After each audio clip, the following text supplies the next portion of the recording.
a road. And then All right. Of course, I just pulled up the other thing. Okay, can you still see the roll call? Can you see it? I can. Okay, cool. I think I have almost everybody. One person just joined. So let me find the one Okay. person. Drew is here.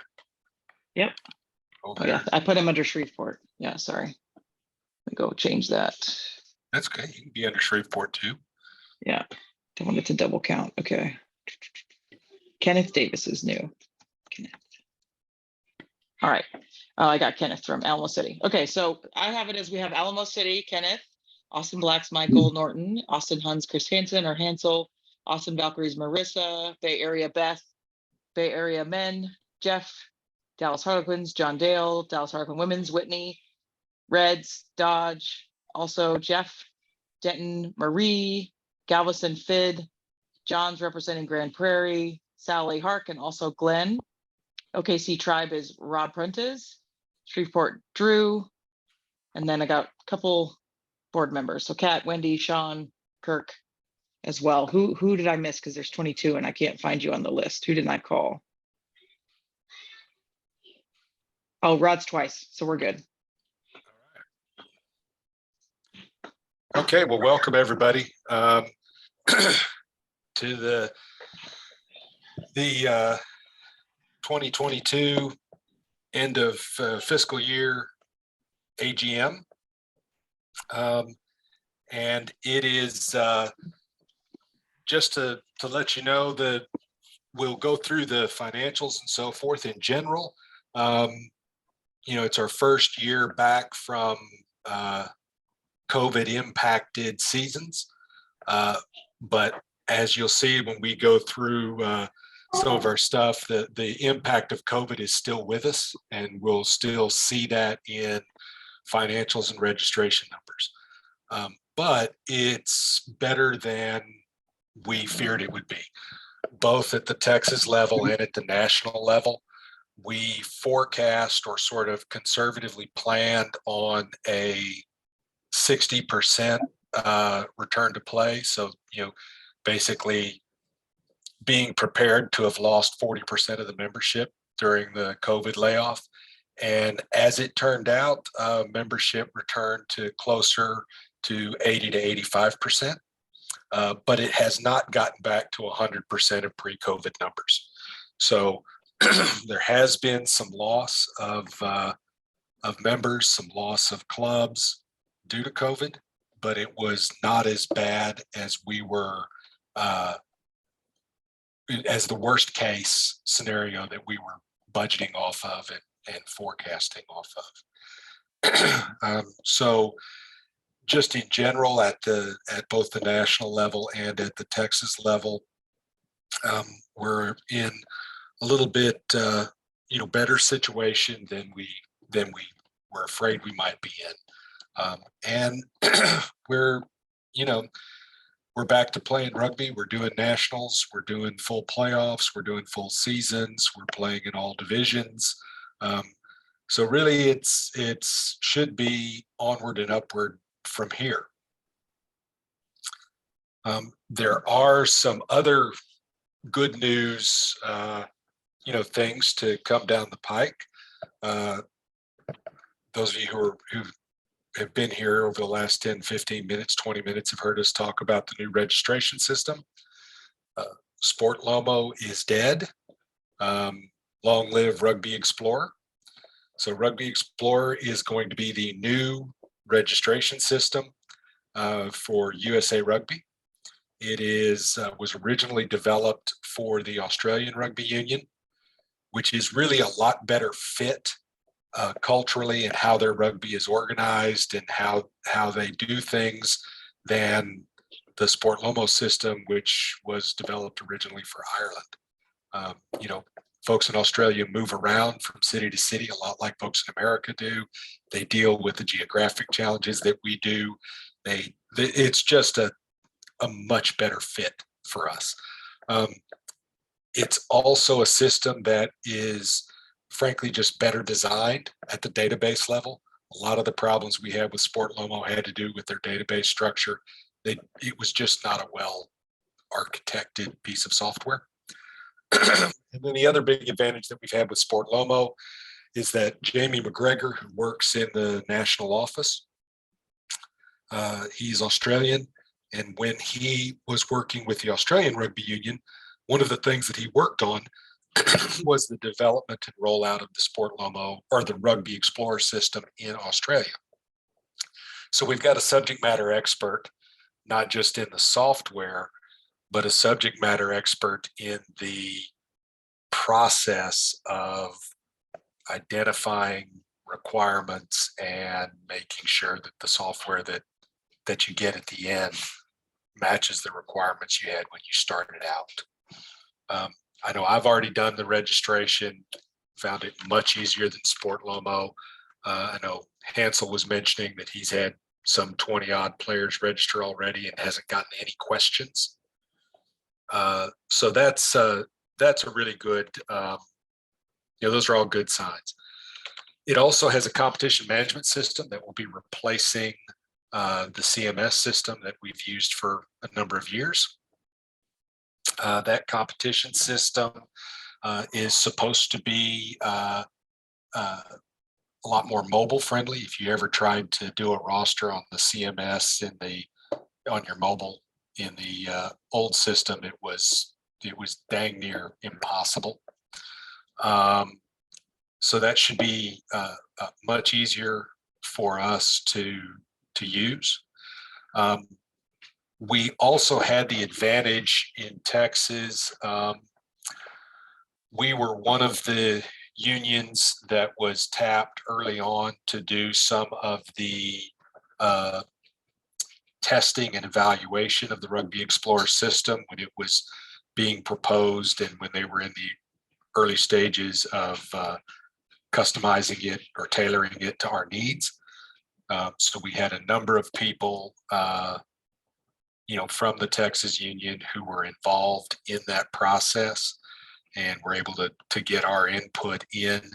And in particular, in some of the pain areas that we had with Sport Lomo and that other parts of the country didn't care as much about, such as big clubs with 2, 3, 4 sides, which are more common in Texas than they are in most places. So we're real hopeful that this will be a much better experience for everybody, both in registration and in competitions. And all of the early returns have been pretty positive. In the Midwest and in the Northeast, in Colorado, they start playing Cup Rugby now. And so they have got the majority of their unions, of their players have already registered. And those are some very large unions. Midwest, in fact, is the largest GU in the country in terms of player numbers. So we've got a decent data sample at this point that suggests that this is going to be a lot better for us. And Kirk, we just want to mention, I'll go back real quick, that for coaches in particular, sometimes we're seeing, oh, my mouse is very sensitive. We're seeing in the new Rugby Learning Center. So when you go in there at the top, if you need to do your rugby safety things and your background check, it'll have like a nag at the top is what they call it, but a red box. And if you try to use it on your mobile, it's not quite working. So if you have problems doing those certifications and getting them to stick per se, do it on your laptop is what we've found. Otherwise, some folks are indicating that there's problems. Great. And that's specifically with coaches doing the online courses for compliance. Right. So concussion awareness and background check and that kind of thing. Yep. If you can go back, Wendy, to that slide. Thank you. So just so you realize, this is the registration so far this season for the union. But last year, we came in just under 2,000 registered members total. And we, in pre-COVID, were sitting at around 2,300. So that gives you, just an idea of where, where we are in terms of registrations. A couple of things that you will notice in terms of dues and fees. For many years, as most of you remember, Texas would charge, our fees would mirror USA fees. So if USA charged $50 for a player and $65 for a coach, then Texas charged $50 for a player and $65 for a coach. Under the new structure, after the USA reorg, USA dues are $35 and senior club council dues are $15 for players. And that $15 basically covers championships, all-stars, things that USA Rugby used to do that are now being handled by the senior club council. So it's the same services in effect, but the money is split between USA Rugby, the national office, and senior club council. And we talked about this last year, but the main reason for that split was a feeling really on the part of the community rugby, that is club, college, and youth and high school, that dues that were supposed to go for things like our national playoffs and stuff like that were being used instead to support the national teams when they went over budget. So by having a annual agreement that we sign with USA Rugby that says, here's the services you'll provide, here are the things that we're obligated to do, here's the dues that we're going to pay, we have control over the USA Rugby side of the expenses, make sure that we're getting the things that we pay for, which is primarily insurance and Rugby Explorer and overhead at the national office are the big items there. And then the other $15 is going to the senior club council, which we have a vote in as Texas, which I am on the senior club council. David Dodge is treasurer of the council. Phil Coopens is the Sevens competitions director at the council level. And that $15 is something that we as the club community have control over. And the council, which is basically sort of like an association of governors, it's on the GU presidents primarily of the 18 member geographic unions. We all have a vote, and our vote is proportional to our average membership numbers over a 3-year period, except that we're not counting those COVID years because that's abnormal. So Texas is one of the larger unions. I think we're the fourth or fifth largest union by membership, and so we have a prominent vote at that national level. All of that goes to say, push your members to get registered, please. The registrations is our primary income, and it also factors into our influence at the national level and our ability to make things happen at the national level. So not only is more members good for you as clubs and good for the game in general, it's also good for the union, and it's good for Texas nationally. So get everybody registered, earlier the better. One of the big changes in dues is with coaches. So I mentioned that historically we've always matched USA dues. I lobbied at the national level for several years to do away with the extra amount of money that we charged coaches, being that coaching really is a service, and it's something that we need to not disincentivize.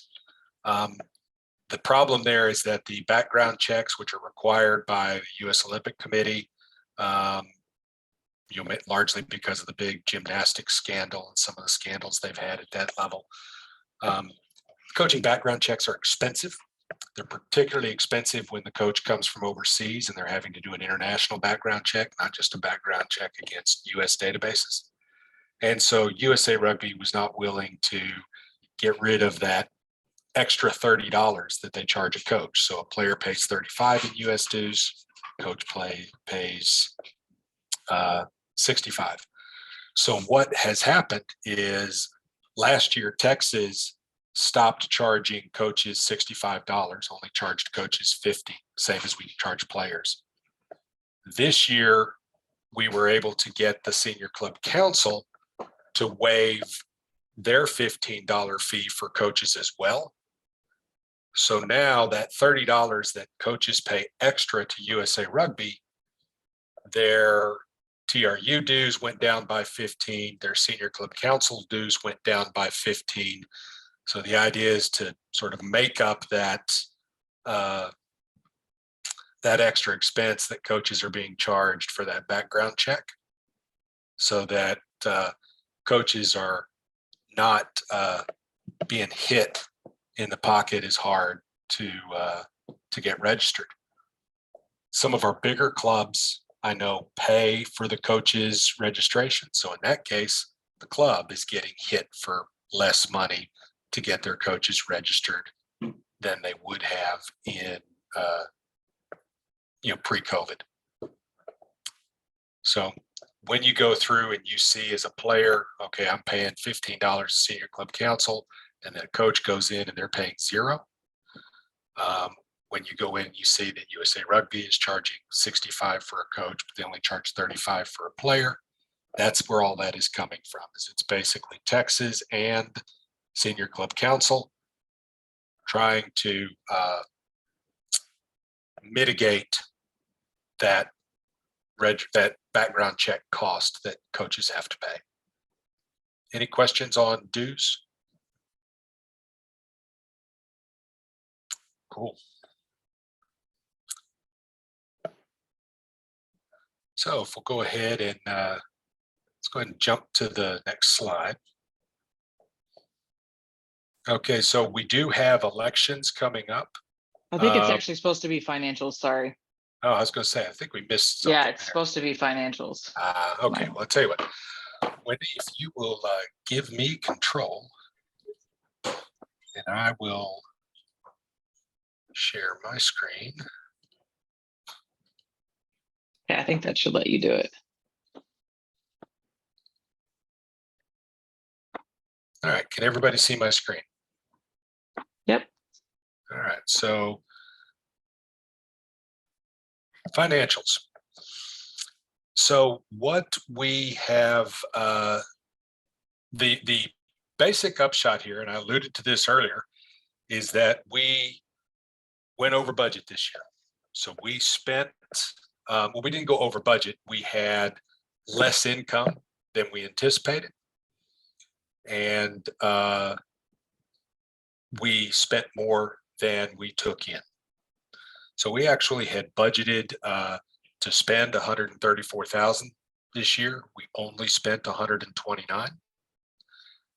We had budgeted to use some money from savings to make up for where our income, we didn't expect our income was going to match, what we had hoped for. And so we wound up spending more money from savings than we had anticipated. So the question is, why did that happen? So last year we had budgeted, really low SIP numbers. And we had our Hall of Fame and Summit in August, as we would normally do. When we had the COVID surge late last summer, when I think it was Delta variant at that point, we postponed the Hall of Fame and Summit to November. We'd already collected a fair amount of money for banquet tickets, course registrations, and so forth. When we postponed the Hall of Fame and Summit to November, that meant that we had 2 Halls of Fames and Summit banquets in 1 year, one in November and one just 3 weeks ago. And all of the expenses of those landing in this fiscal year but a lot of the income for that Fall Hall of Fame banquet was actually received last year. So last fiscal year, we came out of the year about $19,000 in the black. This year, we come out about $23,000 in the red. $28,000 in the red, I'm sorry. And that is largely due to COVID. So it's to Summit being postponed to November, and how that affected when the income and the expenses landed. That was a reschedule that was COVID related. Our dues, normally, we were thinking, okay, we're coming back, and we budgeted 115,000 in dues. We collected 98,000. Our admin costs went up. You do 2 summits in 1 year, you got more admin time. It takes a lot of time for Wendy, Kat, to organize and run that event. Another thing that we went that was unanticipated, that we did not budget for, was a women's under 23 All-Stars program. We got notice last spring that USA Rugby, without talking to the unions first, said we're going to have an under 23 All-Star, women's All-Star selection trials and All-Star event to basically identify potential Eagles. We partnered with the Mid-America Union to put a team in. Each of us, our 2 unions, put in some money to subsidize that event, worked with sponsors, and then, as is always true with All Stars, players had to put in some of their own cash. So that was about $3,000 that we had not budgeted for to put in. So the upshot of all of that is that we spent from savings about $28,000, which is leaving us right now. We're sitting on about $70,000 cash in savings. So obviously we can't sustain that kind of expenditure going forward. We keep doing that, then in 2 years we've run through all of our savings. So that's clearly not something that we can do. And when I get to, I'll finish going through this year's income and expenses, and then I'll get to the next page will be next year's proposed budget. You'll see where we're looking to get that, get us back at a revenue neutral position, where we basically take your dues, spend what you give us, and spend it on giving you services back. So that's your overview. We spent a lot of money this year, more than we anticipated. Getting into the details, we spent less on referees than what we had budgeted. We had budgeted 70,000 for refs. We only spent 45,000. That largely has to do with cancellations of matches. We had a B-side Division II league that didn't happen. We had some clubs that folded. So we just played fewer games. And because we played fewer games, we paid less in referee fees. What we pay per match to TRA has not changed. We're running on the same agreement that we've had for a number of years in terms of the per match fee that we're paying for referees, but we've just done fewer games. Silver lining there is we had fewer refs. If we played more games, we'd have been in further stretched in that regard. That has traditionally run over 50% of our total annual income, or total annual expenditures rather. This year it was 44% of about 45% of our annual expenditures. Playoffs, this 12,000, that's playoff travel grants that we give to clubs when they qualify for nationals, both 15s and 7s. Player grants is usually $250 a player, and it goes to players who have been in, and coaches who have been invited to attend national selection events, high level training opportunities, things like that. So, for example, Nick James has gotten grants to attend Eagle events. See, Sean Cox from the Huns got a grant to go to the Maccabia Games, representing the USA in the Maccabia Games, things like that. Admin. This is mainly website, bank fees, flip charts, AV material, just stuff that we need to do, Zoom, stuff that we need to do to hold meetings like this. The big admin cost is GU staff, and that is basically paying Wendy, Kat, Marie, for time that they put in as admins. Again, we budgeted 18, we went slightly over, and that is a direct result of that rescheduling of the 21 summit from August into November. So moving a lot of that admin cost from last fiscal year to this fiscal year. Then we budgeted for that to be about 16% of our overall expenditures, and it wound up being 17% of our overall expenditures. So it still didn't really bust the budget per se. Where we wound up spending considerably more was, again, the summit, where we had 2 summits in 1 year, and even more, we had income from one of those summits fall in last fiscal year. So in this fiscal year, we spent a lot more money on Hall of Fame and Summit than what we had budgeted. We had budgeted to spend about 5% of our income on that. We spent about 18% on it. And then for All-Stars, I mentioned the 3,000 for that women's under 23s, which will be going away next year.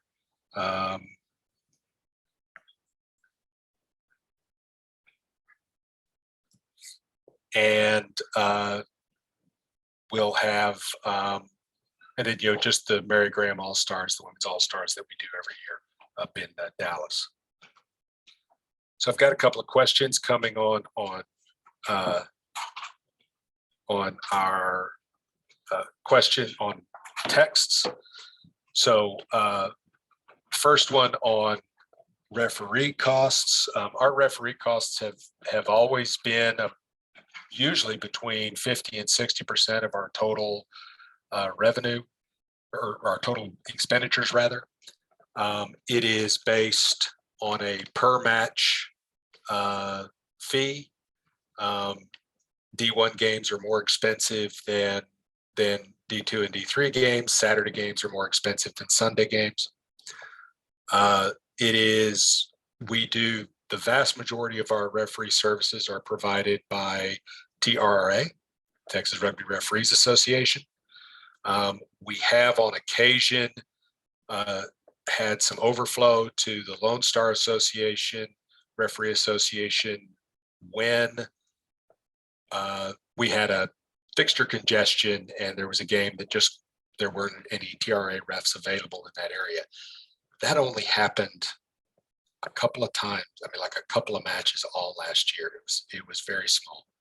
I think I got a grand total of 1 invoice for a few $100s from Lone Star. Everything else went through TRA, which frankly we prefer because the TRA referee services are superior. And so as long as TRA can meet our referee needs, which really means as long as they have enough refs, which really means as long as we as a community keep sending people to referee courses to get certified, keep identifying and helping recruit people to become not just certified, but to become active referees.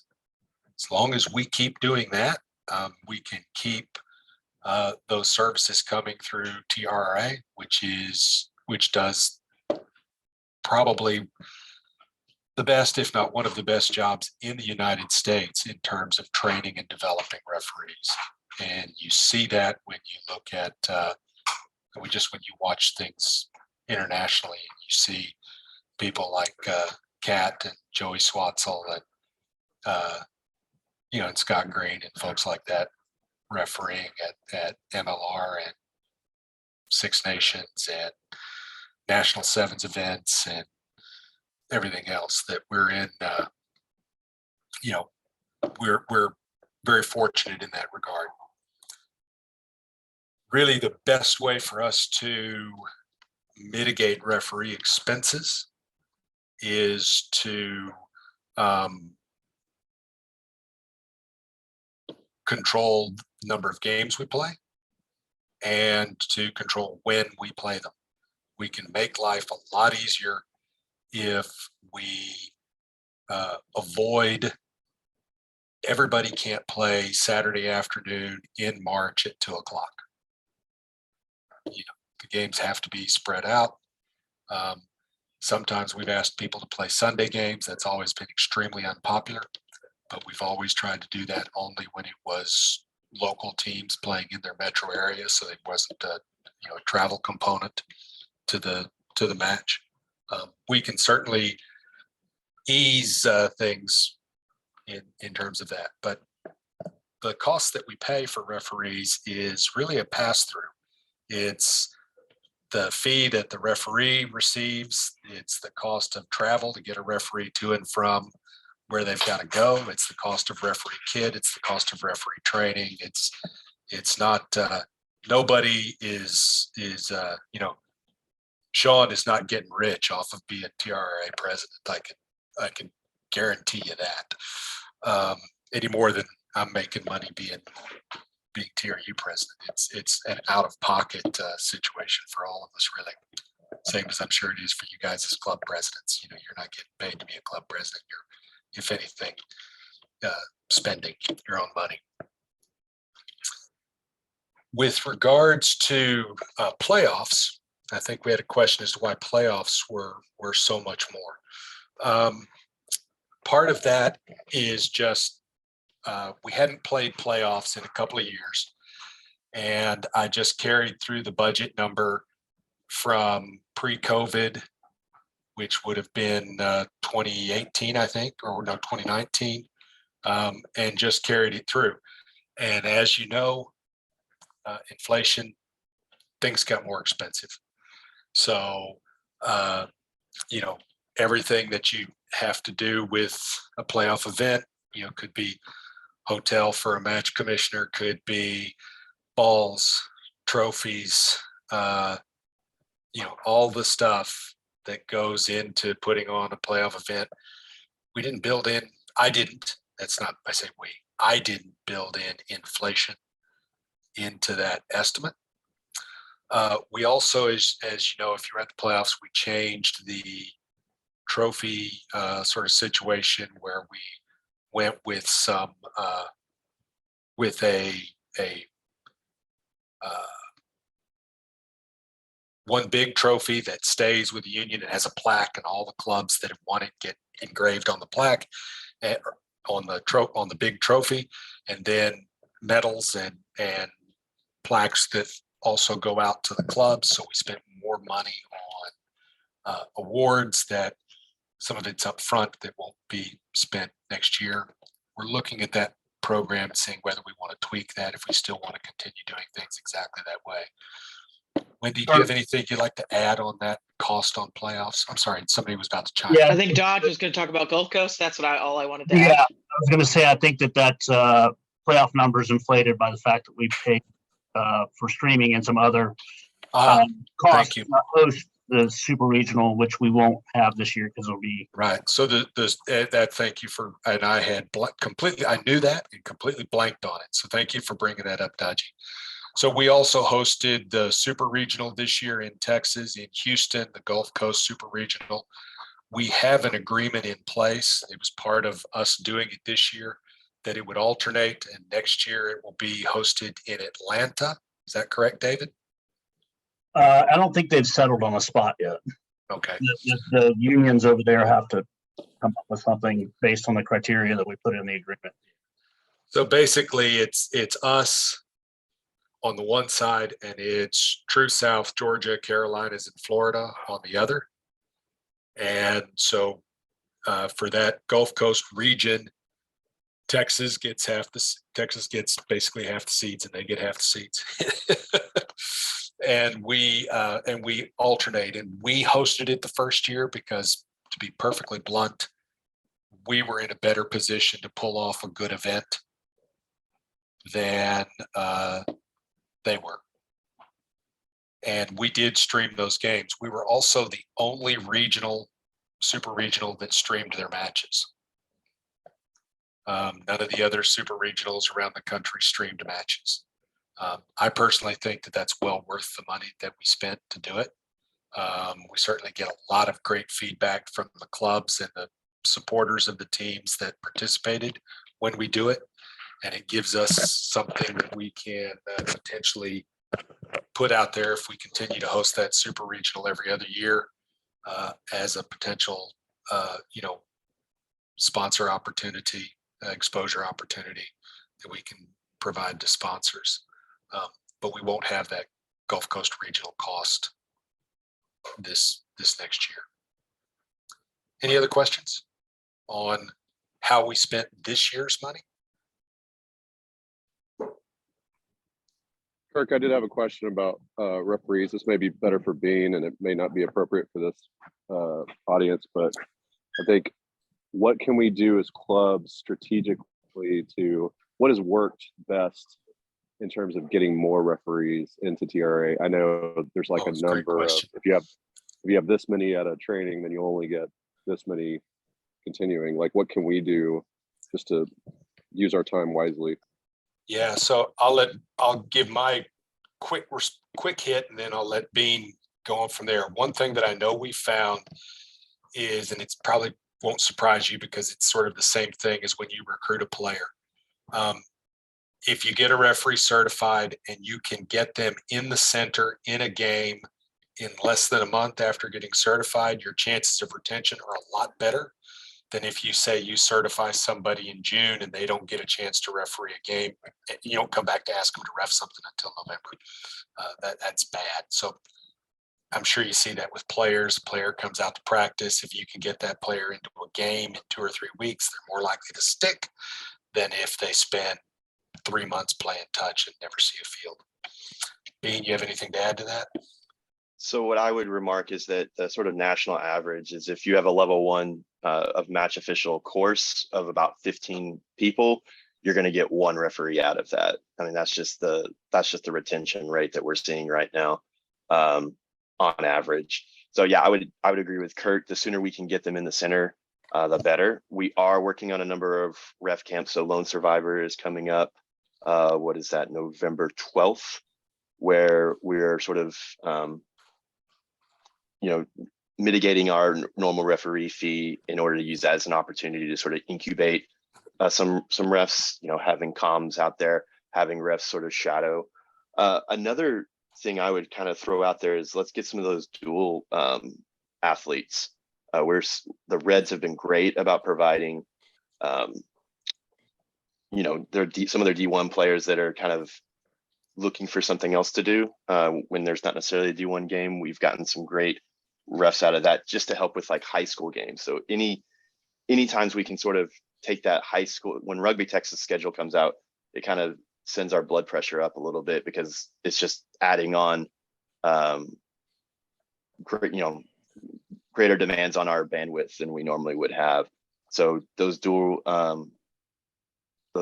role referees are very, very helpful, even if it's just 3, 4, 5 games a season. It just helps tremendously with that. And then another plug I'll make is just having we're doing a better job of having multiple games at a particular site. When we consolidate those matches, that means I can get a coach out to watch someone. Here in the North, I've got any particular weekend, I might have a ref in Shreveport, Oklahoma City, Denton, and Fort Worth. I might only have 1 coach of match officials available. So that means that coach can only see 1 person. But if we can consolidate those matches, we could see, 1 coach could see up to 3 or 4 different referees, and they can all work in tandem, teams of 4, supporting one another, creates a little bit more camaraderie, and then also just gets the coaches to sit there and see and help develop. I would like to make coaching of match officials a huge priority this season for us. In that, I've got, and I'm going to speak from my experience in the North, I've got refs that haven't seen a coach in maybe a season and a half.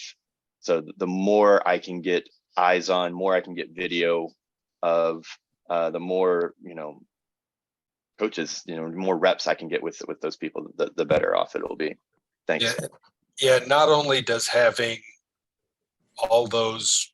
multiple games at a single venue mean that one coach can coach, multiple refs, but those refs can all AR for one another, which means you don't have to leverage, some drunk old boy or some rookie who doesn't know what they're doing to run touch with a flag, because you'll actually have the referee from the D3 game can run touch in the D2 and the D1 game, kind of a situation. So yeah. Hey guys, this is Jeff Wegman from Bay Area. Yeah, Jeff. Shameless plug here. The lone survivor thing I think has been pretty good for refs. Historically, we've done Absolutely. Free reffing for the tournament, for the lone survivor tournament, since it's a charity tournament. Last year we made sure we paid the refs some. This year I've got a little bit budgeted to make sure we pay, because that's another thing, right? If they come out and get to ref and get in the center of the field pretty quick after the TRU summit, that's one thing. The next thing is if we can get some money in their pockets, that definitely helps too. So please, to the clubs. I know we got cup matches starting a week after Lone Survivor. I wasn't expecting that. I know you weren't either, but please come out to Lone Survivor anyway and do everything you can to support the new referees. My information packet I send out is very clear that we have new referees and we're not going to abuse them. But please do whatever you can to bring your clubs and also get them to understand we're encouraging referees, and without referees we can't play. So in addition, we have LMXV on October 29th, and if TRRA can use that as a development opportunity, it's D2 and D3 clubs. The Huns are willing to waive all fees for teams entering, so just increases the opportunity for teams to come and get a run in for preseason. But again, if TRA is willing to use that as development and cover those referee costs, we'll waive all those our costs in terms of lining and food and things like that, so that we can get more teams in and opportunities for us. Great. Thank you, Hansel and Jeff. Yes, we will take you up on that. Yeah, Bean, let's touch base. Love to get that rolling. And I'll put a registration link in, but if we're able to do that, hold off on registering because I'll waive all the fees. And who is that speaking? Sally? It's Kat. Oh, it's Kat. Hi. Obviously, because we're talking about referees, just to go back to your initial point, Hansel, how can you convince, or how can you help out? Convince your best players, your captains, people looking after the captainship to take the referee course. It's hilarious how little some of the D1 captains know, and that's just D1. Like when you look at some of the D2 captains, they don't even know the basic law changes. So if you want to embarrass your team, your players, and be like, hey guys, maybe you should learn the laws. That's why I took it. And I straight up just fell in love with it. So just try to get people to do it so they know what's going on, that they can better lead their team. They can be better players. That's what a lot of them want. And we might get lucky, and a couple of them might just be like, dang, this is really fun. Like I did. So I did. And it's one thing to have to stand on the sidelines and hear people yell at the referees, and it's another to hear them yell at the referees and be completely 100% wrong, which happens more often than I can recall.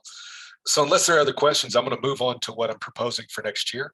There is one question in the chat from Dodge. So the question was, is there a link where teams can upload films for matches for referee training purposes? At this time, there is not a consolidated place. So every referee that signs up as a match official gets an advantage account. Advantage is the preferred tool for the high performance teams in that they can upload the film there, they can clip it, they can add comments, and then coaches can watch the film there. So every team seems to have a sort of different format between VO, Huddle, and or just having a YouTube link. The most important thing is to provide that as quickly as possible. No matter what format you have it, we can download from YouTube. We can take the raw files. It's just that sometimes we have to compress those files in order to upload them to Advantage. So if we have to download it, that takes time. If we have to upload it, that takes time. So if we're getting game film on a Tuesday, the referee's probably already into their cadence, getting ready for the next match. And it's just kind of interferes with things. So if you are providing video, thank you. That is amazing. There's Wendy's answer, quick answer: get the referee film to the referee ASAP or send it to admin at Texas Rugby Ref. The quicker we get that, the sooner we can get it into Advantage, the quicker we can get the ref to clip it, and then by extension, we can get the CMO to look over it. And as a practical matter, folks, if you go to the TRU website, there is a referee menu. Under there, there's a link for feedback, and that'll tell you how to go to who's the ref and put in your referee feedback, and you can copy the link to a piece of video into that ref feedback form, and get it to the refs that way. Failing that, you also, yeah, go ahead, Sean. I would ask that you email it directly to the referee. Those reports don't necessarily go to the referee once you fill out that feedback. There is a filter. Gotcha. So it might go through a couple extra clicks before we get to the referee. So my recommendation is to email the referee directly the source file, or however you plan to deliver it, and then to fill out that match feedback form separately. Thank you. Cool. All right. So proposed for 22-23, which is going to hopefully address some of these financial things. So the actual and budgeted columns there in gray headers on the left, that's copied straight over from the page we were just looking at. The yellow is a first pass at a budget, has not been approved and finalized by the TRU board yet. It's just a first pass. And then over there in the green are a few of the pre-COVID relevant numbers, just for the sake of reference, so you can see what we were looking at. So we collected not 98,000 in dues. We had budgeted 115. What I have traditionally always done, and the board has always approved, is sort of a conservative, don't count on growth. Hope for it, but don't assume it when you're doing your finances. This actually, and in most years, that's a very conservative way to go. This year, that's actually planning on some actual growth, because the women's colleges, which have been a part of the TRU for a number of years, decided to not just leave TRU, but leave USA Rugby and join the NCR, National Collegiate Rugby, the breakaway college organization. No acrimony. They were all said, yeah, it's been great, but just from a league championship standpoint, this really works for us better. So we'll be losing the women's colleges. It was not a lot of players, honestly. The colleges, and particularly the women's colleges, were hit by COVID harder than just about anybody else. And it's not a huge hit in terms of dues revenue, but that $100,000 target does anticipate growth in our adult game.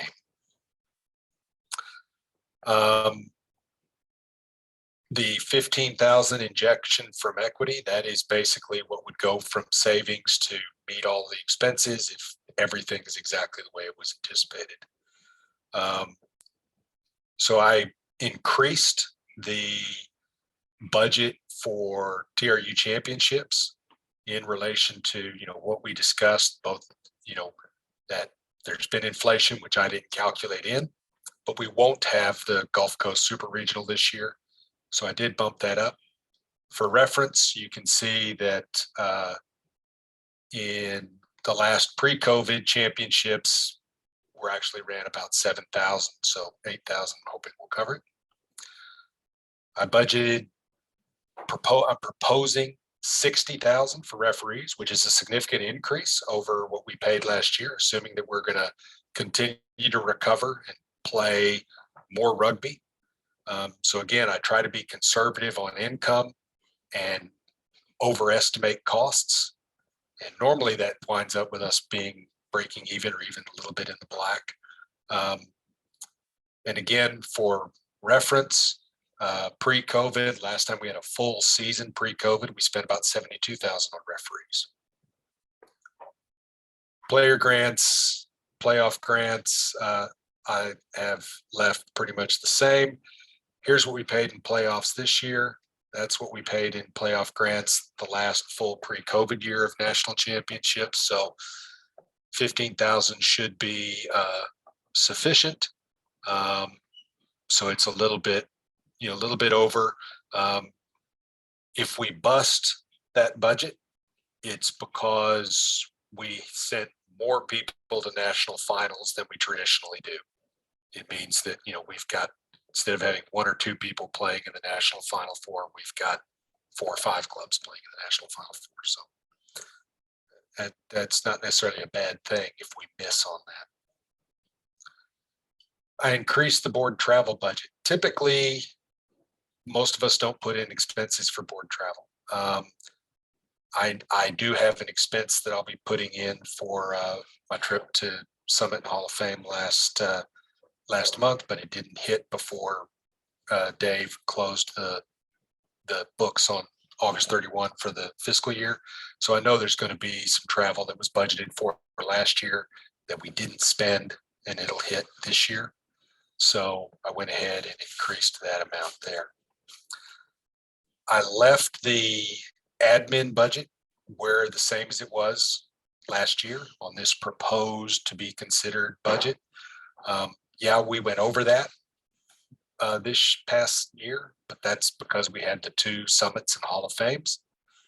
The last full pre-COVID year where we did have a summit and a Hall of Fame, we only spent about 15 on admin costs. So I'm hopeful that 18 is still a reasonable budget amount. Because the collegiate women have left the TRU and have gone to NCR, we won't have a women U23 all-star team. We don't have enough U23 women playing in the club game to justify an expense on a team. Those U23 women can always be a part of the senior all-stars, which we already have that budget and have had for years on our women's all-star budget. And the big savings is going to be Summit and Hall of Fame expenses. So this Hall of Fame that we just completed in August actually turned a small profit of a few $100s. And so we have reached a place where we've got that Hall of Fame and Summit, down with what we charge for banquet tickets, what we charge for course registrations, how we manage, what we've started to get from the Hall of Fame members themselves, some donations. This year we had $1,000 sponsorship from US Rugby Foundation for our Hall of Fame banquet. So we've started to get that Hall of Fame dialed in, that weekend of Education Summit and Hall of Fame dialed in to where one event in a year can be a revenue neutral or even a profit making endeavor. And it's taken us a number of years to get to that point. And, COVID, as I've described, kind of threw us a budgetary curveball with the Hall of Fame and the summit. But we, sort of got that dialed in here this past August. So I went ahead and budgeted some money for the Hall of Fame, but that is overestimating costs and underestimating revenue. I would hope that the Hall of Fame actually becomes a revenue positive event. Hall of Fame and Education Summit, a revenue positive event going forward. So all of that would come to a annual expenditure of $118,000. Last year we spent $130,000. But that still includes $15K coming from savings. So how do we zero out that $15K so we don't kill our savings? Well, one thing is we grow, we get more people, get more registration fees in. Another thing that we can do is we could adjust what we're doing in travel grants. Right now, there's a minimum travel grant. We could, and then the maximum is capped at a club can get a maximum of what they've paid into the TRU's dues. We could make that a flat, $1,500 aside for 15, $750 aside for clubs. We could cap that and make that a more predictable amount. We could All-Stars. Some of you who are here very early heard that there's an opportunity now with the Senior Club Council to potentially get a grant for All-Stars because they have allocated some money for national All-Star tournaments. If we can get grant money or sponsorship money for All-Stars, reduce that amount, that can also reduce our income or reduce our expenses, increase our income. And again, if that Hall of Fame, if next year's Hall of Fame can be turn a small profit like this year's did, that saves us another $2,000 and gets us, in the black. I substantially overestimated what our referee fees would be last year to the tune of almost $25K. I'm still predicting a 25% increase, in referee expenses. Those referee expenses might not be as great as we expect. We will not be paying referee costs for those women's collegiate games because they've left the union. And because they had such a small registration base between their referee match fees and this U23 All-Stars,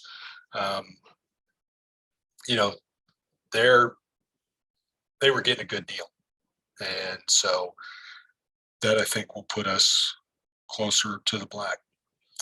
So what I have suggested, or what I'm going to suggest to all of you, and I've already talked about this with Wendy and Daji, is we're going to be sending out a survey to all the clubs and basically ask you guys to sort of rank the services that you receive from the TRU in terms of what you find most valuable to what you find least valuable.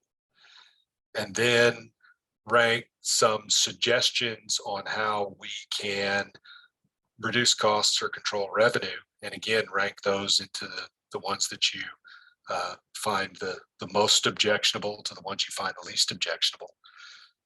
And we will take all of that, and then really this fall's costs are pretty much locked in. So we've made our schedule. The Mary Graham tournament is set for December. Teams are already registered for that All-Star event. We've already set our dues amount for the 22-23 cycle. People are already registering. So our next opportunity to really start to pull levers on our revenue and expenses is going to come in the spring when we start planning for TRU playoffs. We start planning for the 23 Summit and Hall of Fame. We start evaluating whether we're going to charge the same amount of dues for 23-24 cycle for the next cycle. All of those kinds of things. We start our scheduling for the coming year for the 23-24 competition cycle.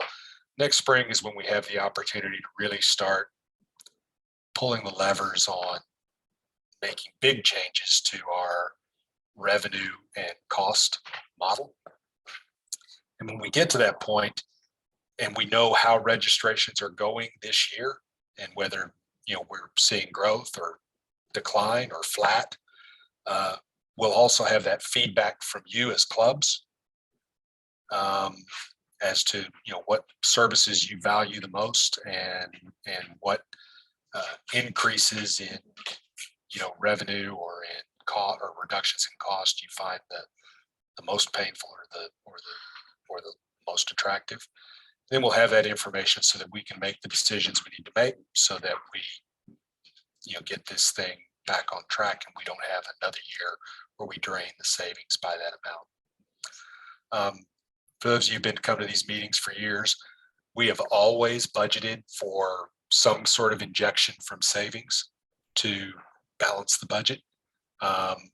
And most years we don't have to do it. It's just a function of being conservative in estimating revenues and being aggressive in estimating costs. So we pretty much budget assuming that we're going to lose money and have to spend from savings. Most years we don't have to do it. This year we had to do quite a bit. And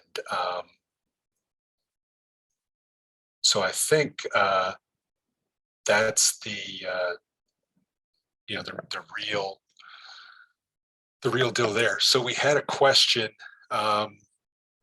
in chat about there might be a reawakening of men's high performance, men's all-stars at a D1 level, and, you know, asking where that would go into the budget. As I had mentioned earlier, there is money allocated in the senior club council for all-star events and programs. We didn't have anything at the men's level this past year at the council level. David Dodge is the treasurer of the council, so he can, you know, speak to that budget. So there is money that was budgeted. Most of it wasn't spent last year. There's still money budgeted and the same income coming in this year. So that's where some of that would come from. And then if that happens, then we would be, you know, looking at adding something here and figuring out where the corresponding revenue would come from. And, you know, that's kind of thing where, you know, as we've done with the women, you know, we'd be looking to, it'd be a combination of TRU subsidy, a combination of sponsorship money, a combination of out-of-pocket cost to players, and then a combination potentially of grant money from the senior club council. Dodgy, you have anything you want to add to that? I think some of this also is conceptually, the idea is to try and have some player development leading into the World Cup competitions that are coming up, and some of that money may come from World Rugby to support that. Yeah, we have heard at the national council level a lot of aspirational talk from Ross Young and from the USA Rugby board about how World Rugby is keen to invest in the US and in the US being growing both its player base and its fan base and the quality of its rugby, all with an eye towards making those 31 and 33 World Cup events more successful for World Rugby. Because the new model, they've changed the model of how World Cups are financed and where the profit goes. The World Cup used to be sort of a bid thing where the countries that won the bid bore the lion's share of the costs, but they also got a big chunk of the profit. World Rugby has basically made the Rugby World Cup a World Rugby property, which means that it's less of a financial burden on the host union, which is probably the only way that USA Rugby would get to host, is because we don't have any money. And but a lion's share of the profit will go back to World Rugby, which is also another reason why the USA probably got the bids, is because World Rugby sees a big potential for profit in the massive USA sports market. So we couldn't afford to put it on, but there's a big market that everybody wants to tap into. So bringing the World Cup to the USA, while it ticks off folks like New Zealand to no end, it is possible because World Rugby is going to put up the costs, and World Rugby is willing to put up the costs because they see a big upside. I call that aspirational talk because the USA Rugby Board, Ross Young, they come to us, they say, World Rugby really wants to invest money. I don't know about y'all, but I'm pretty much in a I'll believe it when I see it sort of mode on that. I'm hopeful, fingers crossed, but what does that mean? I think they are going to invest money in American rugby, but that doesn't mean that it's money that we'll see at the club level. Does that mean they're investing money in the Eagles? Does that mean they're investing money in MLR? Does that mean they're investing money in WPL? College? I don't know what that means. So we are certainly at the club council lobbying to be a part of that conversation. But I'm not going to get anybody's hopes up until I have something concrete to show you. And I don't have anything concrete. I have aspirational talk. Any other questions on budget, finances, money? So again, the upshot, we have 70,000 in the bank. Numbers are coming back, but they're not back at pre-COVID levels. We do have, and I've already started on some cost controls. Like I said, the last summit was, revenue positive. And so I'm not concerned at all about our financial situation. I think we're going to be fine. I think that we're going to look good this time next year, but I would rather be taking steps to get ahead of that than just, being a Pollyanna and saying, "Oh, don't worry about it. It'll all be good." I'd rather walk out of this, my role here as TRU president, with the union in the best possible situation. Okay, so we need to put a slide in here for member survey that'll be coming through soon. TRU elections, and actually it's both board and Red River Competitions Committee. We have a number of nominees. Just so as a refresher, the board consists of 7 people. There's a president, a vice president, a referees representative, which the referees elect, that is Bean, Sean Martin. And then there's a women's rep and men's D1, D2, D3. Except for the referee rep, we're all on 3-year terms, and those 3-year terms are staggered so that we have continuity, so we don't turn over the entire board in the same year. So this year, the vice president is up for re-election. The vice president is an at-large position that is voted on by all the clubs, 1 club, 1 vote. Then there's the women's rep, which is voted on by the women's clubs. And there's the men's D1 rep, which is voted on by the men's D1 clubs. And so those nominees, Drew Tomzak of Shreveport, John Conmee of Dallas Harlequins, are nominated for vice president. Drew is the incumbent. In women's, we have Marie Wilson, who is Denton, Caitlin Robinson, who is Hark, and Whitney, who is Dallas Quins women, are nominated for the women's representative. And then in men's D1, we have David Dodge, who is the incumbent from Dallas RFC, and Alex Reese from Austin Huns are nominated for the men's D1. We have Drew and Whitney and Dodge are all present. If any of you would like to speak, I'll be happy to give you a few minutes to say something and answer questions if you are interested in doing so. Drew, did you have anything you'd like to say? No, just vote for me. It's pretty easy. Did have a question, how many clubs are even able to vote? So if you're in good standing as of last season and your club is registered, which is just signing up the club, then you'll be in good standing to vote in the elections. We understand that not everybody is going to have 15 players registered at this point in the year.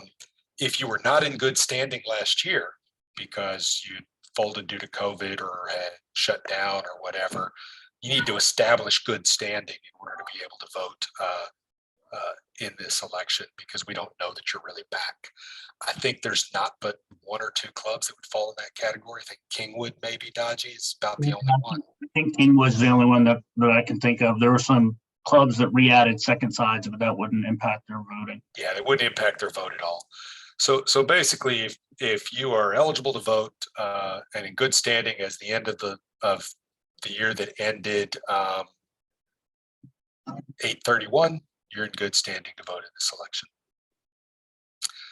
Multi-sided clubs, yeah, there's a question there in chat. You vote in your highest division. So Reds, Huns, Blacks, they field teams in lower divisions, but they're going to vote in their highest division.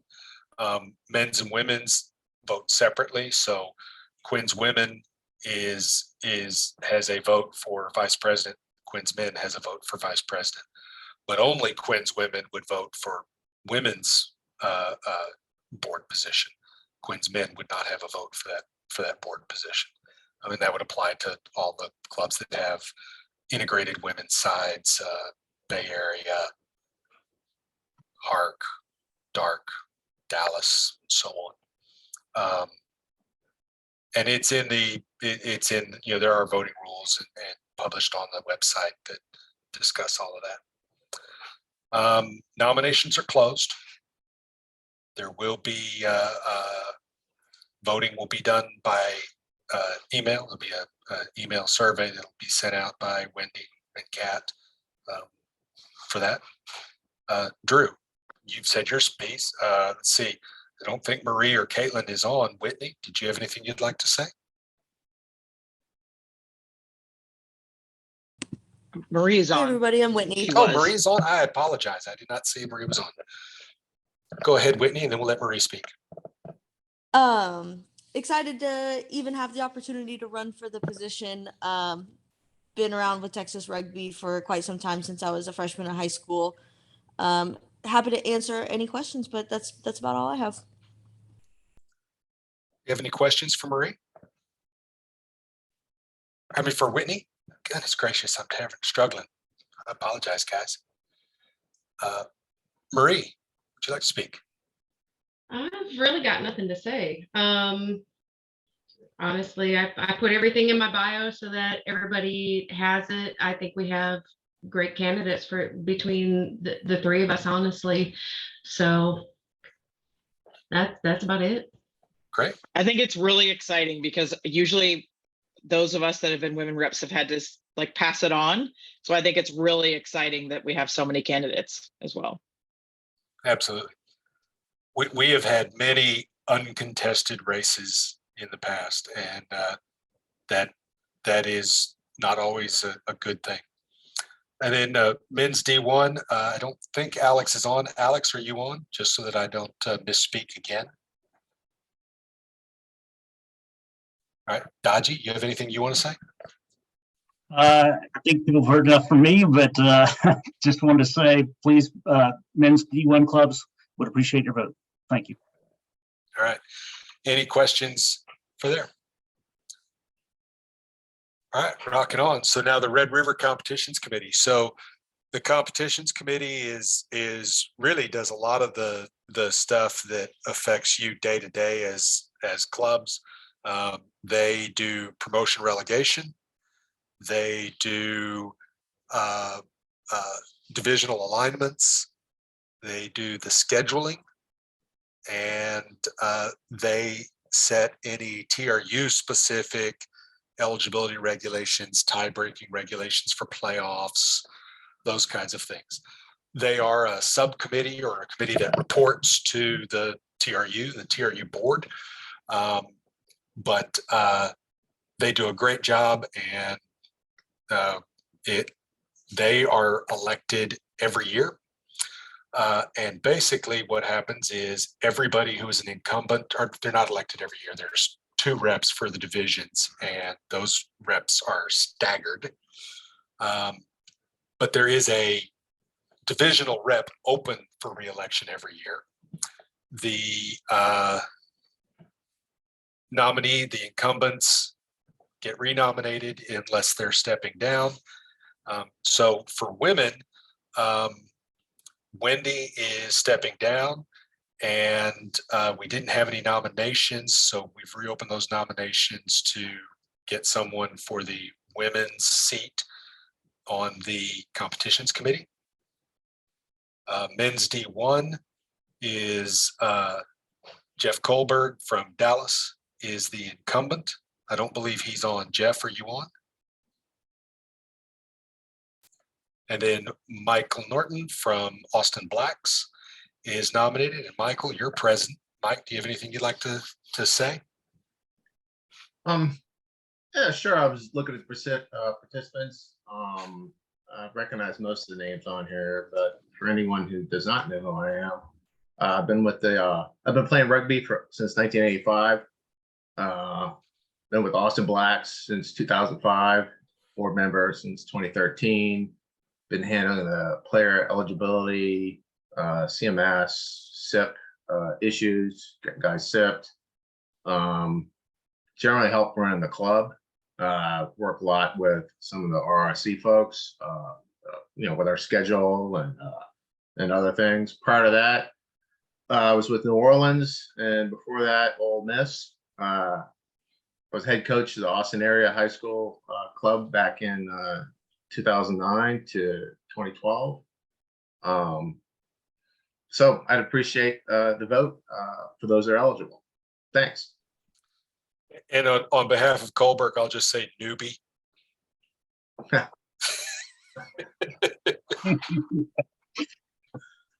85. Nothing to it. Yeah. Just a kid, right? That's right, just a kid. And then let's see. So for men's Division 2, Marcus Lemming, who is with San Antonio, is the incumbent. Glenn, who is with Hark, I believe you're present. And then Blake Horn. Wendy, where is Blake from? Woodlands, I think. Woodlands? Yeah, I think so. And Blake, are you on? Blake is from Hurt. Oh, He's from Oh, Hurt. Hurt, Thank sorry. you very That's much. what we get from memory. See, there you go. So Blake Horn from Hurt, Glenn Fontenot from Hark. I think of those 3, Glenn is the only one who is on the phone. Glenn? Hey. Yeah, so I play for Hark, been with them for 8-9 years now. Prior to that, I was up in Pittsburgh, played for Pitt City for now the Forge. And while I was up there, I also coached Ensgrove side. I was in Ohio. Basically been in club administration for my entire career. So I'm willing to take the next step if people want me to. Thank you, Glenn. Any questions for Glenn or Mike? All right. And then for D3, I don't think any of these three are on the call. But we have Travis Hughes from McAllen. John White. Travis is on. Oh, Travis is on. Great. Travis Hughes from McAllen, John White from Oklahoma City, and Hunter Nazat from West Houston. Travis. Hey, you have the everybody. floor. Yeah, great. Yeah, so I've been on the RRC since its inception and one of the original members. I've really enjoyed serving and been with the McAllen Knights as a player, captain, coach, team president in one capacity or another since 1994. Yeah, I really enjoy working on the schedule, believe it or not. I took on that role my first year on the committee, and so that's kind of been my baby going forward ever since. So anything other than that, feel free to reach out to me. Thank you. And Rod Puentes from Oklahoma City has asked if he could say something for John White. Absolutely, Rod, you have the floor. Okay, can you guys hear me okay? We can, yes. Okay, great. Anyway, speaking for John White, John couldn't be here. I guess church time with family and stuff. So he'd asked me to say something on his behalf if something did come up. And I'd just like to say that John White expressed a lot of interest in the men's D3 competitions, primarily to help represent a lot of the D3 areas here in the North Texas area. He feels that maybe, you know, we need somebody closer to the majority of the D3 competitions to represent. So therefore, he's kind of stepping up and volunteering his time to be that person. Thank you. Thank you, Rod. All right, any other questions for regarding Red River comps? All right, we'll move on.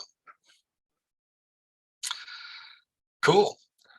So we did the summit. Actually, as I mentioned, we did 2 summits this year, but our last summit was held a couple of weeks ago in Houston. I was down there for the event. It was went really well. It was a really nice hotel for the event. The staff there were super attentive, probably one of the most attentive hotel staffs that we've had in all the years that we've done that. We have seen attendance at our education courses sort of decline over since we first started the summit. Part of that is when we first started doing the summit, we had lots of clubs that did not have certified coaches. And USA Rugby had just put in a requirement that every club have a level 200 certified coach. And we were the first union in the country to be compliant with that USA Rugby requirement. But now we have a lot of clubs that have level 3, level 300 under the old scheme. It's what's now called a level 2 coach. So we have seen some drop off from our high point in terms of the number of participants at these courses. And so we're starting to look at how we might change the or add to the curriculum to boost those numbers. But as I mentioned, this summit back here in Houston did turn a slight profit. So, you know, we're not concerned about it, but we'd like to see more people getting certified at the summit, more people in the courses, and so forth. We did, just so you know, we do charge, we do add some money on top of the USA fee for the courses. That's part of what helps us pay for the event. And we do get people who come in from out of the state or even out of the country for courses. We had 3 guys fly in from Bermuda to get certified at the course this year. We had a couple of folks from California come in to get certified. So, we had 60 people at the course, and 7 were from outside of the Texas Rugby Union. Some years it's been more from outside the union. And, that's a good thing. That's just money in our pocket, in effect. One of the things about the cost profile of this event, like you look at that strength and conditioning course, 6 people, it costs the exact same amount to get a room to host a course with 6 people as it costs to get a room to host a course with 12. And so if we can fill up these courses, then that event makes more money.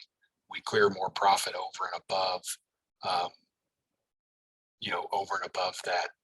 that amount. So we really encourage everybody to get the summit on your calendar, encourage your coaches, your potential referees, people who want to take strength and conditioning. In years past, we've also done admin courses, medical courses. There's a variety of things that we can offer if there's interest, and we will gladly add things to that calendar if we can fill it up and run it at a reasonable, make it affordable for the union and the members.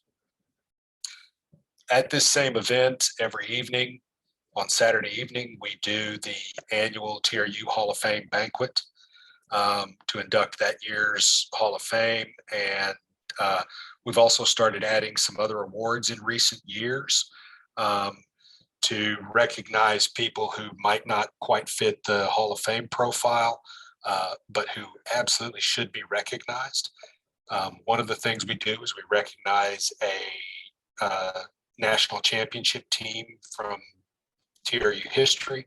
We've done the Quins, we've done Woodlands. I think Fort Worth RFC, their championship, D2 national championship team will be next. We've got enough national champions to keep that tradition rolling for the next 8-9 years, in part thanks to Dallas Reds, who took home the D1 national championship this year, and keep us on that level. We've added the Distinguished Service Awards, as I mentioned. We've got the Alan Sharpley Memorial Award, which was given to the Sabercats organization this year. And we have added a club, college, and high school Distinguished Service Award. This year, the club award went to Jim Cornelius, Corny, from Houston RFC. Those of you who might have known him, and unfortunately, Jim passed a couple of days ago, and Jim, I played against Jim. Worked with Jim well. He ran the Houston tournament for years. Jim had a massive stroke about 20 years ago. Has been dealing with health complications from that for ever since. And it's he's a man who he absolutely would have been in the TRU Hall of Fame had he not had that stroke. He was on that kind of a career path, where he would have been, probably a TRU president. He would have been, potentially a select side coach. A lot of things that he might have achieved, but for that incident. I think we may, the Hall of Fame committee has to finalize this, but I think we may be naming that Club Distinguished Service Award in Jim's honor, and that may be the Jim Cornelius Award going forward. But if you keep Jim and his family in your thoughts, that would be great. So the other folks, Meredith Ottens, Valkyrie, U.S. Eagle, one of the most capped Eagles of all time. Keith Engelbrecht from Dallas Harlequins, who was also the chief executive of the U.S. Super League. For those of you who remember the Rugby Super League in Texas, Club Super League, not in Texas, in the United States. And Jerry Acuna from Austin Huns, who was president of the Texas Rugby Union in the 1990s and instrumental in getting multiple national championship events to Texas back in that era. They were inducted. And then Roger Booz from A&M in the College Service Award. For those of you who missed it, if you missed Roger's his acceptance speech, you missed a great one. Really a cool guy. His talk at the banquet set the tone for the entire evening. And then Rick Marshall, I'm sure a lot of people know Rick, did huge work in promoting high school rugby and rugby in the schools for Rugby Texas and especially in the Houston area, and another just super deserving candidate. We will be doing the Hall of Fame next year and those Distinguished Service Awards. We don't always get the number of nominees that we would like. And so I would really want to encourage all of the clubs to, really think about who you know from your club's history or from your region's history who might be a good candidate. Do a little bit of work to research their qualifications and their resume and put in nominations. We started the Hall of Fame, and the first thing we did is we wanted to get folks from the 70s and early 80s inducted while we could still honor them in person instead of posthumously. And so that meant we inducted a lot of people from what today are the big Division I clubs that were in the early 70s, the only clubs, Dallas Harlequins, Austin Blacks, Dallas RFC, Houston Old Boys, and some clubs that don't exist anymore, like Houston Old Boys, Houston Heathens. A lot of folks from those organizations. We've really, and overwhelmingly male, because there wasn't a lot of women's rugby back in the 70s. Now, as we've, moving into, newer generations of people, we really need to get, a broader representation, both regionally, divisionally, and in terms of women. And we're making progress in that area, but we inducted, not this year, but the year before, Alex Ramirez from McAllen was inducted. Robert Hayes from Corpus Christi was inducted. We got Wendy, Jen Joyce, Mary Graham into the Hall of Fame, from our women's game. But I really want to encourage you guys to nominate people. And if, and if they're not Hall of Fame, first of all, go ahead and nominate them. Some people, it takes 2, 3, 4 years being nominated in a row before they get in, just because the strength of the class or because the committee doesn't really know who they are and they need to get familiar. And even if they don't get into the Hall of Fame on the first try, they still might be a perfect person for one of these Distinguished Service Awards. One of the things the committee has talked a lot about is that we need to get, we have a lot of people who the real strength of their resume is their post-playing contributions as administrators or as coaches or as referees. More great players is something that we'd like to see as well. People who are really nominated on the strength of their playing careers. Any questions on Summit or Hall of Fame? Just one quick thing, Kirk, and I should have said this during the elections portion of the presentation. I just put it in the chat. As most of you know, I'm stepping down as competitions committee chair effective at the October meeting of the competitions committee. We're going to open tomorrow night's meeting to anyone who's interested in running for that spot, if they want to sit in on the competitions committee call and get a feel for what it's all about in person. And just so you know, the chair of the competitions committee is not a generally elected position. We elect all the members of the committee, the divisional reps, the at-large folks, and so forth. And then the committee chooses their chair. So if you're interested in that chair position, or if you know someone who is interested in that chair position, it's really important that they, attend a competitions committee meeting, or in some other way make themselves known to the competitions committee, and and put their hand up for that spot. Don't expect the clubs to elect you, because that's not how that process works. The committee chooses its chair.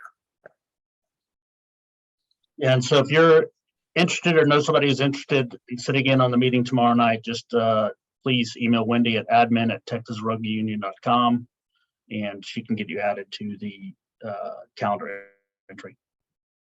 Thank you. And you can be a board member and a member of the competitions committee. So obviously Dodge has been chair of the comps committee and is currently the D1 men's club rep on the board. And I just want to thank Dodgy for his years in that role. I know what that role entails, because I did it briefly for a year, and before me it was Alan Sharpley, who sat in that role for years. It's a lot of work, and it's really important work, and David has done a fantastic job for us through the years, and just want to really thank you, David, for what you're doing. And he's not slacking. He's currently on the USA Audit and Risk Committee. He's currently the Senior Club Council Treasurer. He's just got to have some kind of life that's not doing volunteer rugby stuff. Well, thank you, Kirk. The members of the committee have been absolutely awesome. Since I've been, they do the heavy lifting, so very much appreciated. Sure. All right, so competitions, and this is really one of those things where if I say something dumb, I'm going to trust David to step in and correct me.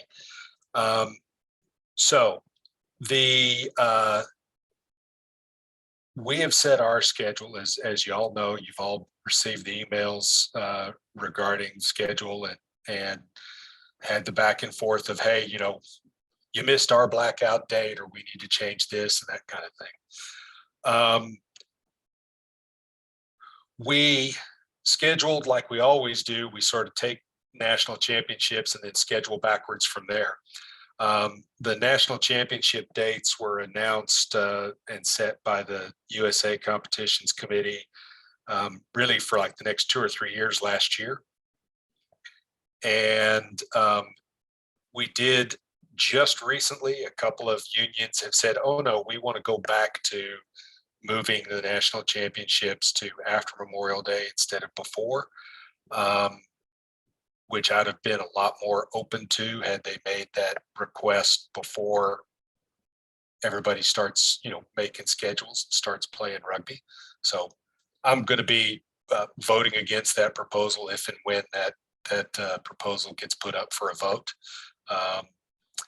But we set based on the dates we were given, Nationals May 20th through 22nd, the weekend before Memorial Day weekend.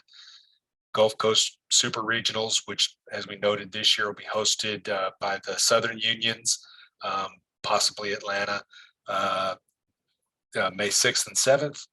And then that puts TRU championships April 22nd and 23rd. So as normal, we allow at least 2 weeks between each round so that you can teams can make regional travel arrangements, but they don't get too stale sitting around twiddling their thumbs between between events. So it's a difficult balance, but that's how we've been doing it for years and years and years, and it seems to work, and we seem to be having teams that win.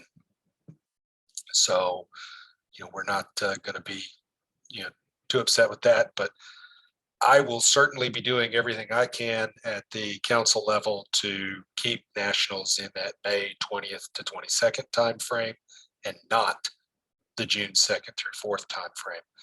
Not only because we've already made our schedule, but because we play sevens in Texas, and sevens is important to a lot of our members, and we play a lot of our biggest tournaments in June. The Dallas Lone Star tournament, the Bloodfest sevens tournament. We've got big events, sevens events in June, and it's hard to it's really hard to compete if you make a deep nationals run and then have to roll straight into sevens the very next week. That's hard. So we're going to want to do everything we can to keep that event at the end of May and oppose the movement on the part of some unions to move it back to early June. Hey, Kirk, I'd like to make a comment on that too. This is Travis. Yeah. So everyone, I usually make the schedule, or at least the majority of it, for the men. So I also like the playoffs falling in that time frame, but just realize that does give us 2 fewer weekends in the spring because of that compression of that nationals date to play matches. And so you will see going forward probably more matches happening prior to the Christmas break, especially if we have teams in a division where we're playing more than 10 cup matches in the season. So just be aware of that. And that could also potentially affect when that lone survivor tournament is, because that's the other sort of boundary on the schedule in the beginning. Sure. And that's sort of my point, Travis, about I would have been more open to a change like that if they had brought it up in May. Then we would have been able to do all sorts of things. If 15s tournaments or 7s tournaments need to move, if you needed to schedule backwards from a different date, we could do all of that. But when they're proposing it in September, it's too late for us to change those things. Yeah, no, for sure. And like I said, I like that frame. Like it says, it opens things up for sevens. So that's good. I just want all to know they're used to playing the majority of their matches in the spring. We'll still try to make that happen. But when there's only a finite number of weekends in the spring to play, our hands are kind of tied as far as when the beginning of the season may have to start for a particular. Sure, absolutely. I agree 100%. So this is an opportune time just to remind everybody of operational procedures. If you want to change your schedule once it's been made, you can do that. You need to get agreement from the other team. You need to notify the TRU and the TRA as soon as possible, but no earlier than 14 days before the match being played. And you need to understand that it is subject to referee availability. So what we do when we sit down with Sean, not when Travis is making the schedule, because unfortunately Rugby Texas and the colleges, they don't get out ahead on their scheduling. But once all the dates are in, as Sean said, when Rugby Texas schedule comes in, blood pressure rises.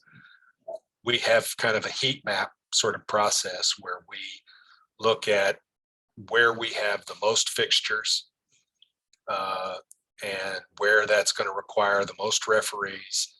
And in some cases, what the divisional alignments is, because, referees who can do a men's Division I game are not necessarily the same refs who would be doing a women's Division II game. And so we we have to look at availability. And so your ability to reschedule a game is subject to there being referee resources available that weekend. So if you try to move a game to a weekend that already has 20 club matches, you'll find that we may not be able to do that for you. So the earlier you get your match change requests in, the better. And remember, you've got to get the other team's agreement on that match reschedule. There is a form, which Wendy's already and Kat have already shown us earlier today in the meeting, on the website. And as Sean says, lots of availability for games on Sundays, wink, wink. So yeah, if you want to move a match and you find that we're saying, no, we can't really cover that, if you can do it on Sunday, especially if it's in town. So if it's, Blacks versus Huns, or it's Dark versus Fort Worth, or it's, Hurt versus Woodlands, or Bay Area versus Kingwood, or something like that. Those are good opportunities to move a game to a Sunday where it's not going to require a lot of travel. Then you pretty much got your pick, and you may get a team of 3 when normally you'd only get 1 ref. Lots of different possibilities there.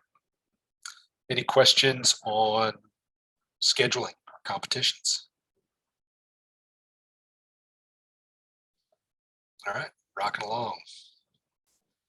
High performance, so that is all-stars. So we do a women's all-star tournament every December. Been doing it for a number of years now. December 3rd and 4th. Just so you know, we deliberately scheduled, sort of took control of the opportunity to schedule an all-star tournament because it's less expensive than us paying to send an all-star team somewhere else. And this way we can, we get to host the event. We get to ensure that it's a good event, and we're not buying plane tickets for an all-star team to go somewhere. We make everybody buy plane tickets to come to us. Once we got the calendar and made it an annual event, now we've got teams seeking us out and wanting to make that trip. So you can see here teams that we're having. Thunderbirds are looking to bring 2 sides. Capital, which is DC area and Northeast, USA Rugby South, Mid America, Pacific Northwest. We have the Southwest Union is on the wait list. If either of those PNRFU or Thunderbird teams, any of those teams cancel, we'll be able to get Southwest in. They were just too late in signing up. We have been approached by both the Midwest Thunderbirds men and the Southwest men about potentially scheduling matches for their men's all-star teams. The Southwest men really wanted sort of a D2 level game. And we're a little bit up in the air on high performance in Texas because we're the only union with currently, at least for the moment, 3 MLR teams. Gilgronis are up for sale if you hadn't heard. So we don't know where they'll be. If they'll still be in Austin or not. But that means that, last year, a lot of the male players who would have been in an all-star team were playing MLR Academy rugby in the falls. That may no longer continue. We don't know. So we'll be continuing to evaluate that possibility, for men's games, and whether that's something that whether we ultimately revive a men's all-star program or not. But for right now, we're still in let's see what happens with MLR on that. The Jackals didn't have an academy last year. You can guarantee that they will have an academy eventually because the league gives those teams salary cap space and exemptions to the 400 limit if they run academy sides. So you can take it to the bank that sooner or later, whether it's this fall or next fall, the Jackals will have an academy team. And if we have MLR academy teams in all three cities, all three of our major markets, it's tough to put together a D1 caliber TRU all-star team. We have also kicked around the idea of doing a D2, D3 / all-star team. And, that's another thing that we're evaluating. If you have someone who is interested in being a part of discussions of creating a men's all-star program, you can email me at president@texasrugbyunion.com. And like I said, we're really just sort of whiteboarding ideas at the moment, but there is interest around the country in potentially reviving men's all-star programs. Most of the interest is in unions that don't have MLR, like the Midwest and the Southwest, the two teams that are looking to get games for men's all-star teams. Whereas, say, Texas and SoCal, where you've got a lot of MLR rugby, is tougher. Any questions on the all-stars?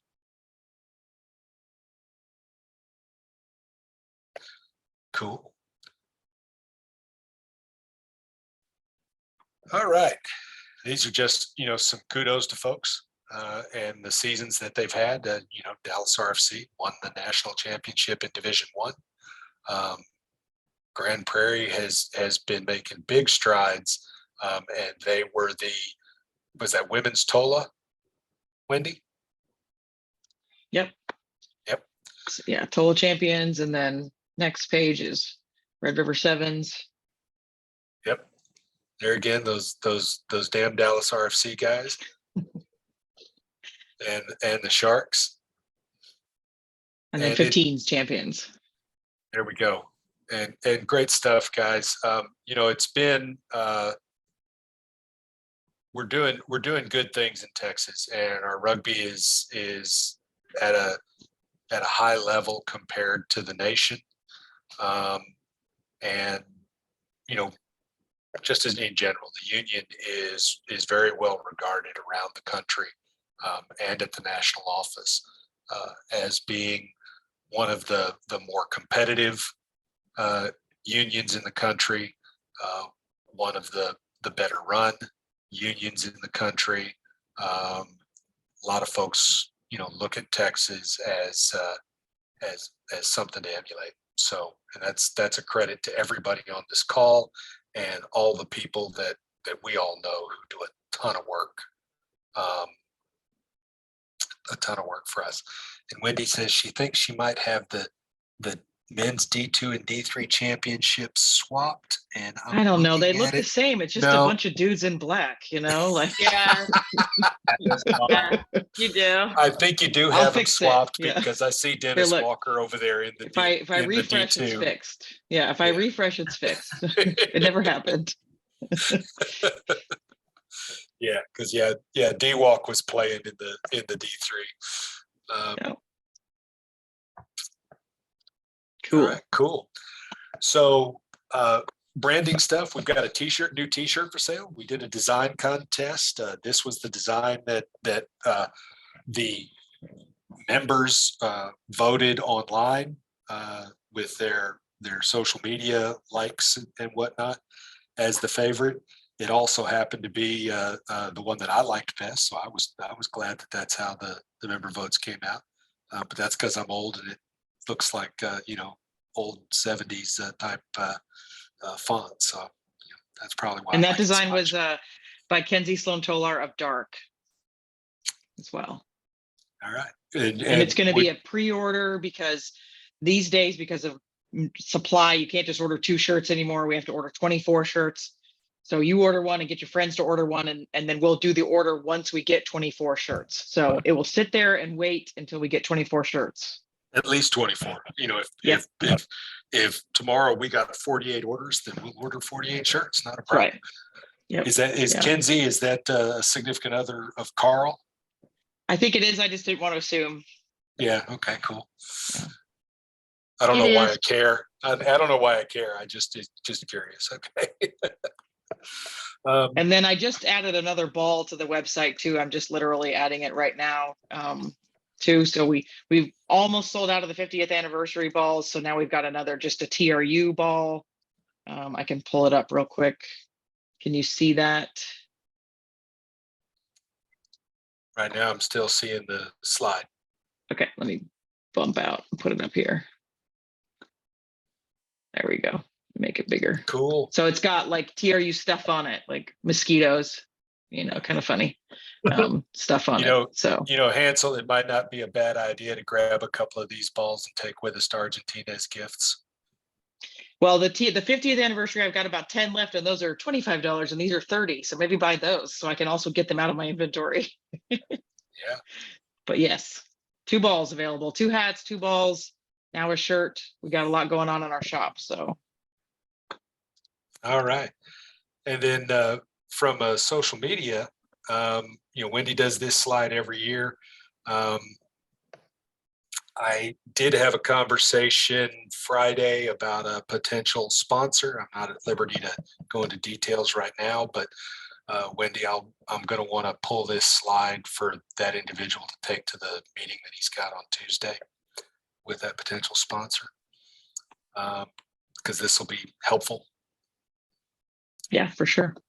And so, our social media grows. It grows slowly, but it does grow. We can really see the activity spike when we have events going on. Playoffs, it always spikes when we start streaming playoff games. We get another spike around the time of the summit, another spike around the time of the Mary Graham All-Stars tournament. As with all things social media, like, share, subscribe. Yeah. Whatever platform you're on, or all the platforms, go ahead and please, push that stuff out, share it with your friends. The more of a presence we have online, the more likely it is that we can get sponsors to help us with our revenue challenges. Any questions on social media?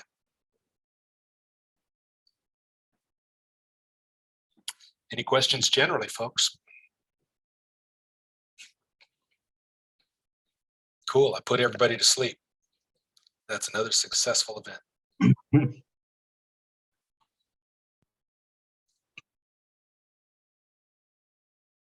All right. Well, thanks again, everybody, for everything that you do for Texas Rugby. Thanks again to Wendy, without whom, and Kat, without whom I would be dead in the water, and everyone would hate me. Thanks to all the board members, Marie, Dodgy, Drew, John Curlis, Zach Hiller, all of you guys make my life so much easier, and you do good work for the union, and really appreciate it. If you have any questions that you didn't want to ask here, feel free to hit us up. President at TexasRugbyUnion.com, admin at TexasRugbyUnion.com. We will get you an answer, and we'll go on from there. That's all I've got, guys. Thank you, everybody. That's all. All right, y'all take care. Thanks. See you later. Ta. Bye.